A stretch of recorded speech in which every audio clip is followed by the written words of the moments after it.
Hey guys, welcome back to Prepping in Progress. I'm Steve, and preppers are delusional.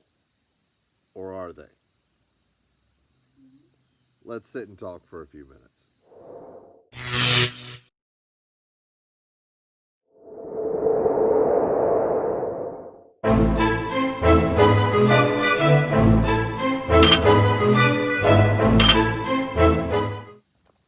So,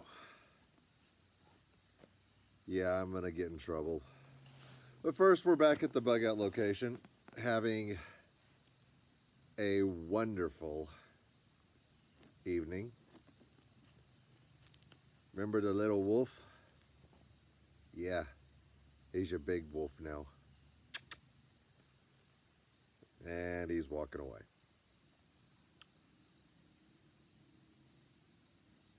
Preppers are delusional. You know, 5 years ago, people would have said that without batting an eye. But like the frog in the pot, as the water slowly turned up, things have begun to burn. Once upon a time, we thought it was all going to be earthquakes and odd things like that. Hurricane Katrina, possibly a small grid down event, another 9/11. And now we have civil unrest. We have one part of the country on the right, one part of the country on the left, and all the political turmoil is amping up again.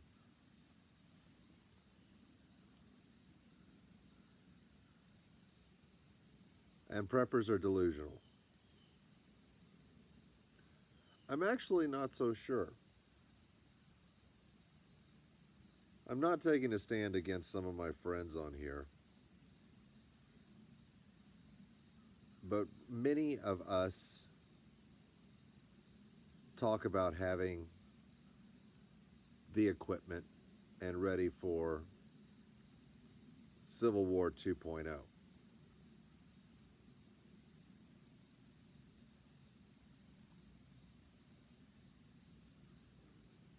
The nation is divided, guys.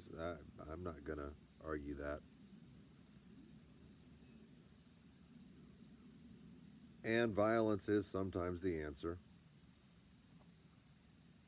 I won't argue with that philosophy.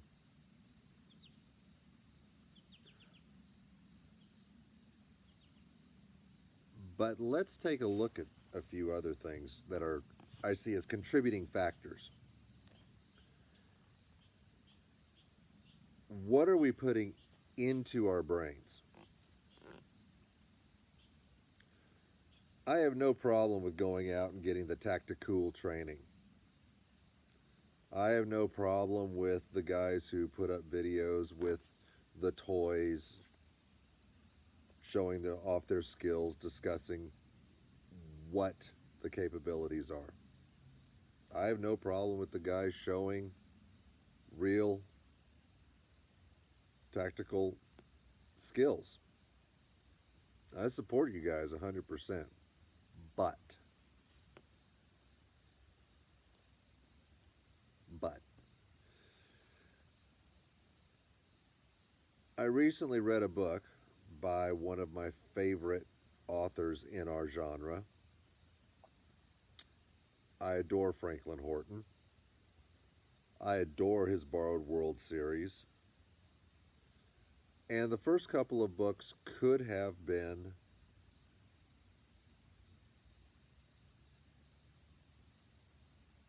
play-by-plays of what could happen, or what could be play-by-plays of what could happen. You know, being stuck in a town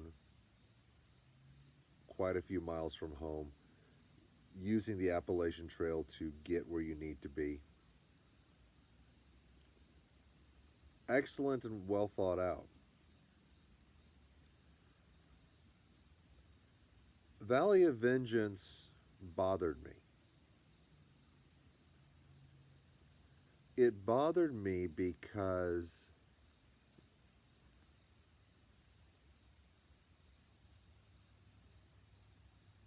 Well, I'll give some spoilers. In a previous book, one of the major characters had her family members killed. It left her upset and scarred. In Valley of Vengeance, however, she turns around and gets the help of a friend to return to her previous location to exact revenge in the most lethal way. Mr. Horton's description of it is graphic and well written. But it was not something that I would choose to put into here. And I probably should have closed the book or skipped forward a few pages. But I didn't. Why didn't I? Well, kind of like how some videos are still on the channel, even though I personally didn't agree with the way they were filmed or what the subject matter was. I believe that once you've committed an act or committed to an act, you need to follow through. And you need to stand by what you've done and what you've said.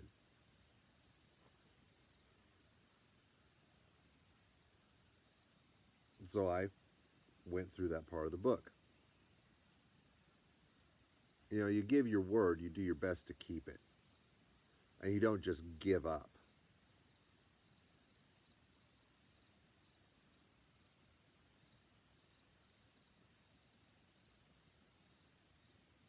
I wonder, looking at what this character went through, and for the reader, there was no remorse. Maybe in the next book, the character will deal with not only the psychological aspects of what she did, but actually have to come to grips with it. And I hope he draws it out. I really do. Because taking a life is something that affects a person not just for a day or a week, but it's a lifetime of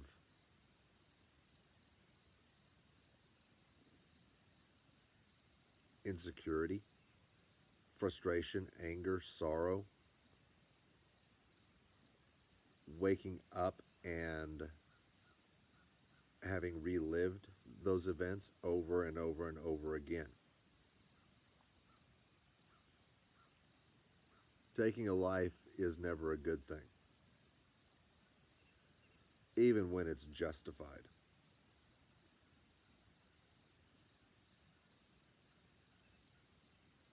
Now I'm going to jump ship and we're going to come back. Several of my other favorite books and book series end up going to the FEMA camp scenario. Now, I'm not saying that that's not going to happen and that those don't exist.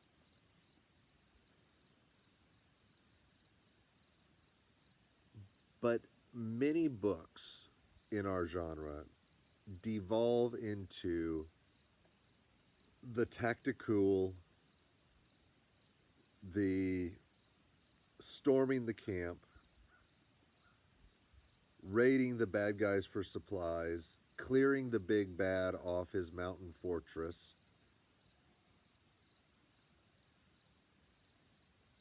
And do we really think that we're going to be doing that during the apocalypse? Look at yourselves. Each and every one of you. Even if you could do it, do you plan to do it? do you anticipate having to do it in the next 5 to 10 years?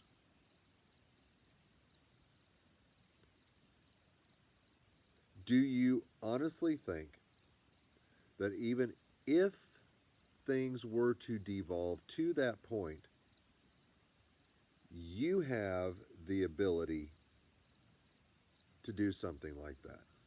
And for the younger preppers watching, do you really want to deal with the repercussions of taking that action?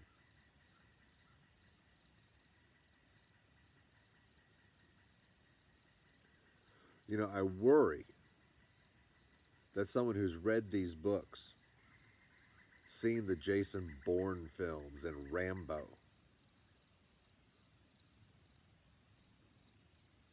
is going to get himself in a heap load of trouble if he acts out these fantasies that are ingrained in our entertainment. And I wonder how many of you out there have fallen just a little bit into this delusion. You know, I'm thinking about the guy on Doomsday Preppers. I want to say he was from Georgia or Kentucky, ham radio guy, but he was disabled.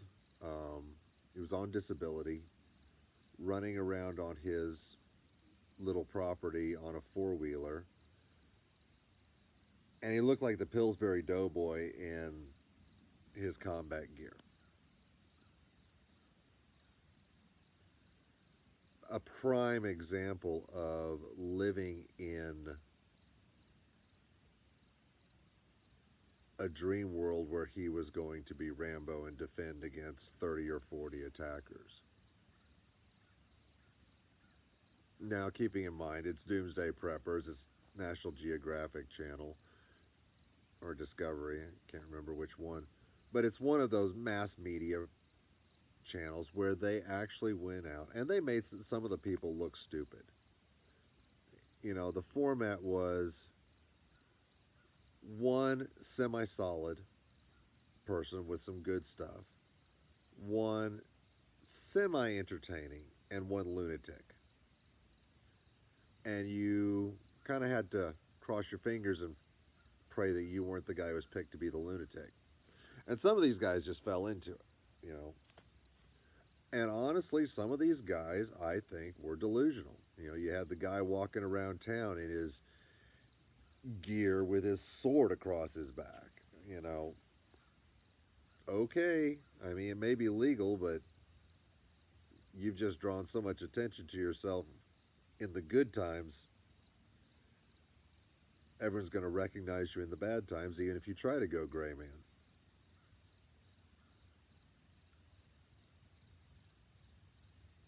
There have been a lot of studies, both for and against um, video games increasing violence in children.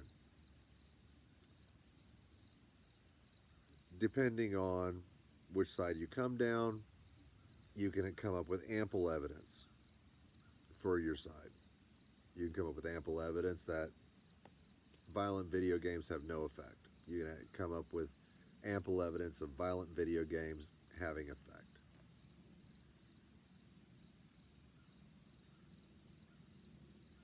You know, the old adage, by beholding we become changed.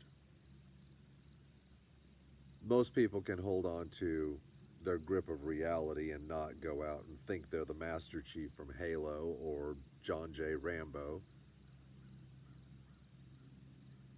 But there are a few that don't have that grasp on reality. And there are some who could be goaded into making a mistake because they have watched all this stuff, read all this stuff, played all this stuff around in their head.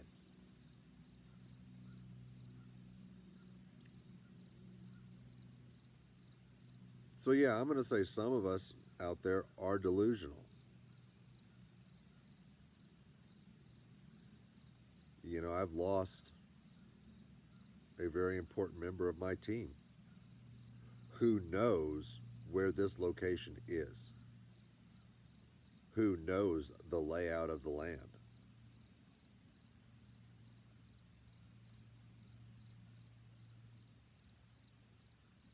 You know, do I need to be worried? No, not at all.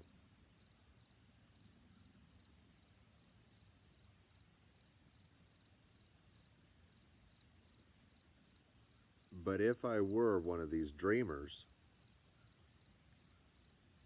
I'd be running about 60 implausible scenarios through my head. I've only got two realistic ones. Knock on the door, hey, you know, can I at least take shelter, or never show up?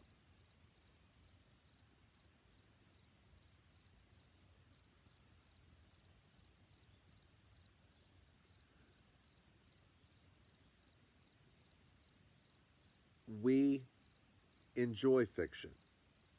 We enjoy our stories. We enjoy our video games.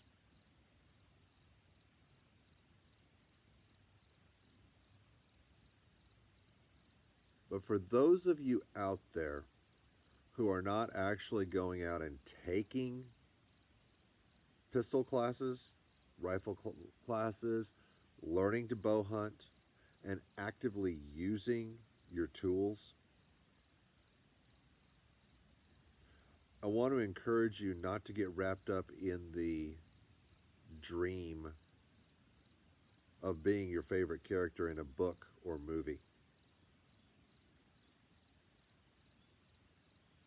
Be smart.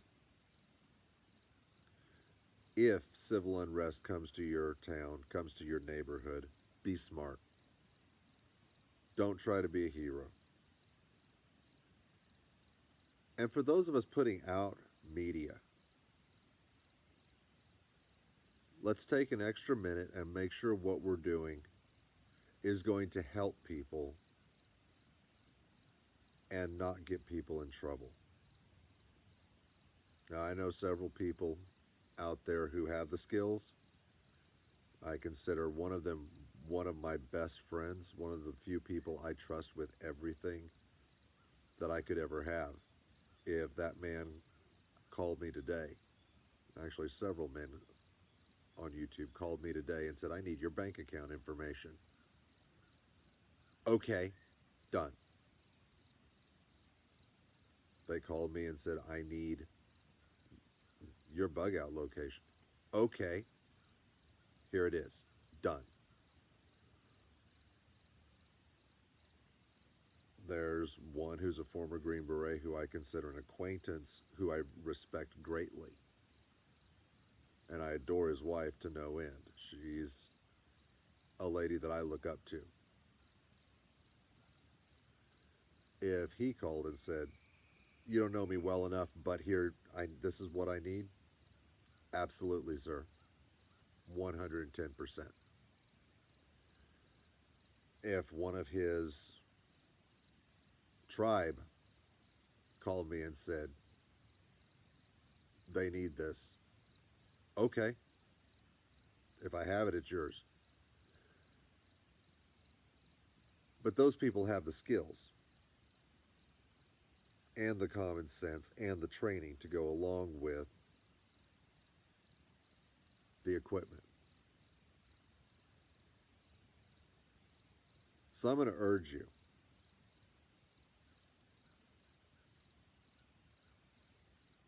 don't be delusional. Don't live in a fantasy world. Don't think that the books that are written for your entertainment, and let's be honest, are helping to provide support for another prepper's preps, are reality. And you're going to wake up one day being Morgan.